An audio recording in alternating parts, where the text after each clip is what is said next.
ओम श्री गणेशाय नमः। ओम शिवाय नमः। ओम ऐं ह्रीं क्लीं चामुंडाय विच्चे। आप सभी के हृदय में विराजमान प्रभु को मेरा नमस्कार है।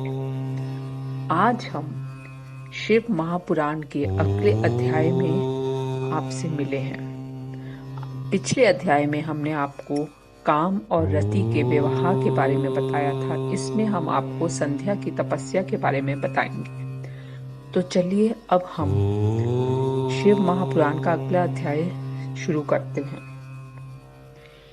जब ब्रह्मा जी काम को शाप देने के बाद अंतर ध्यान हो गए और शिव जी भी वहां से चले गए, तो उनकी पुत्री संध्या ने सोचा कि मैं कितनी पापिनी हूँ, जिसे देखकर पिता और भ्राता भी काम की इच्छा करते हैं। अतः मैं स्वयं ही इस पाप का प्रायश्चित करती हूँ और मैं अपने आप को अग्नि में जलाकर ऐसी मर्यादा स्थापित करूंगी जिससे कि संसार में जन्म लेते ही मनुष्य इस प्रकार से कामी ना हो। ऐसा विचार करके संध्या जो थी वो चंद्रभागा नदी के तट पर स्थित चंद्रभाग पर्वत पर चली गई और वहां जाके तपस्या करनी शुरू की।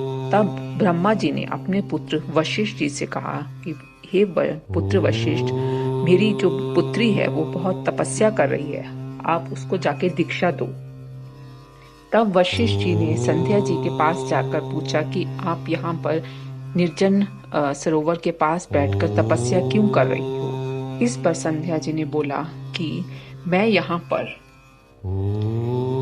पर निर्जन पर्वत पर तपस्या कर रही हूँ और अगर आप मुझे योग्य समझते हैं तो संध्या जी ने बोला वशिष्ठ जी को कि आप मुझे उपदेश दीजिए। वशिष्ठ जी जो थे वो सब कुछ अंदर ही अंदर जान गए।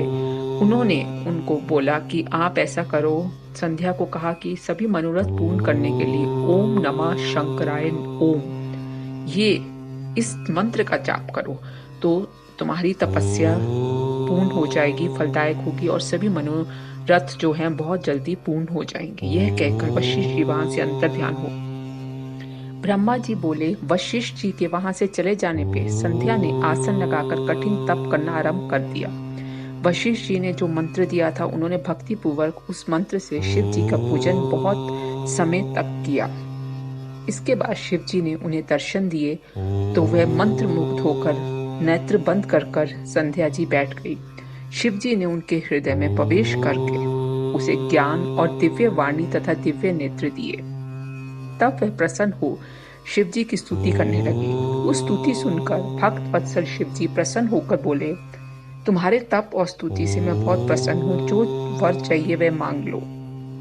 इस पर बार बार प्रणाम करने के बाद संध्या बोली, हे भगवान, यदि आप मुझ पर प्रसन्न हो तो आप मुझे मेरे पूर्व पापों से शुद्ध कर मुझे ये वरदान दीजिए कि इस संसार में प्राणी उत्पन्न होते ही कामी ना हो जाए। और दूसरा वरदान यह दीजिए कि यदि मैं तीनों लोकों में विख्यात और वर्त वाली हूँ तो मेरे समान दूसरा कोई ना हो। यदि मेरे फिर सृष्टि होवे तो हे नाथ, जो मेरा पति होवे वह अति कामी न हो, मित्र के समान हो और मुझे काम भाव से जो भी देखे वो नष्ट हो जाए और नपुंसक हो जाए। तब शिव जी ने कहा कि ठीक है, ऐसा ही होगा भद्रे। अब से मनुष्य की 4 आयु कर देता हूँ, एक शैशव, कुमार, यौवन और वृद्ध। जब प्राणी तीसरी अवस्था यौवन अवस्था को प्राप्त होगा तब कामी होगा और किसी दूसरी अवस्था के अंत में सकाम नहीं होगा। हे संध्या, तेरे तप से मैंने ये मर्यादा जग में स्थापित की है। अब कोई भी प्राणी उत्पन्न होते ही कामी नहीं होगा। साथ में तू इस त्रिलोकी में ऐसे सभी भाव को प्राप्त होगी जैसे कोई अन्य ना होगा। तेरे पति को छोड़ जो कोई अन्य तुझे सकाम भाव से देखेगा वह नपुंसक हो जाएगा और तेरा पति बड़ा भाग्यशाली और 7 कल्प तक जानने वाला होगा। जो वर तूने मांगा है वह मैंने तुझे दे दिया। तेरा अग्नि में जलकर शरीर त्यागना निश्चित है। मेधा तिथि 12 वर्ष से एक यज्ञ कर रहा है जिसकी अग्नि बहुत जोर से जल रही है।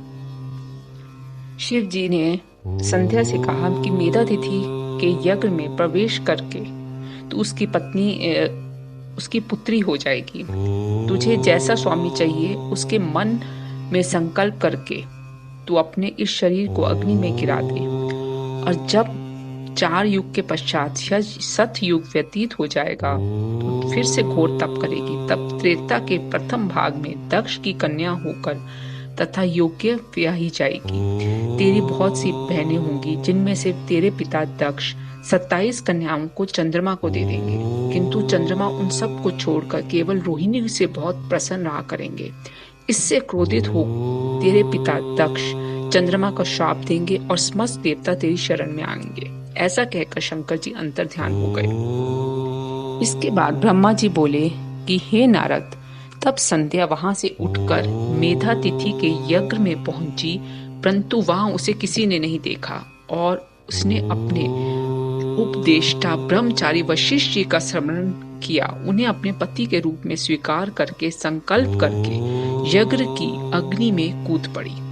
शिव जी की कृपा से उसे कूदते हुए किसी ने भी नहीं देखा और अग्नि ने उसके शरीर को जलाकर सूर्य मंडल में प्रवेश कर दिया। सूर्य ने उसके शरीर के विभाग कर अपने रथ में स्थापित कर लिया और जिसके ऊपर का भाग रात्रि और दिन के बीच में होने वाला प्रातः काल और संध्या हो गया और उसका शेष भाग पितरों की प्रसन्नता के लिए दिन का अवसान वाली संध्या हो गया। उसके प्राण को दयालु शिव जी ने अपने दिव्य शरीर में स्थापित कर लिया। उधर जब यज्ञ की समाप्ति हुई तो ऋषियों ने तप्त सुवर्ण के समान कांति वाली उस कन्या को अग्नि में पड़ा देखा।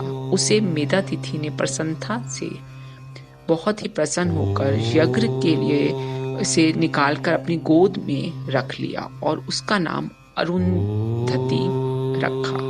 शिष्य सहित उसका अपने आश्रम में पालन करने लगे और जब वह 5 वर्ष की हुई तो ब्रह्मा विष्णु और महेश ने आकर ब्रह्मपुत्र वशिष्ठ के साथ उसका विवाह कर दिया।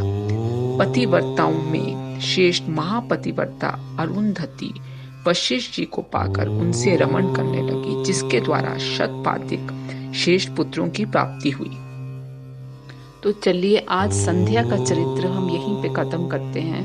हम बहुत ही जल्दी शिव महापुराण के अगले अध्याय में आपसे मिलेंगे। तब तक के लिए नमस्कार। और अगर आपने हमारा चैनल अभी तक सब्सक्राइब नहीं किया है तो आप उसे सब्सक्राइब कीजिए और हमारे अन्य शिव महापुराण के वीडियोस भी जरूर देखिए। धन्यवाद।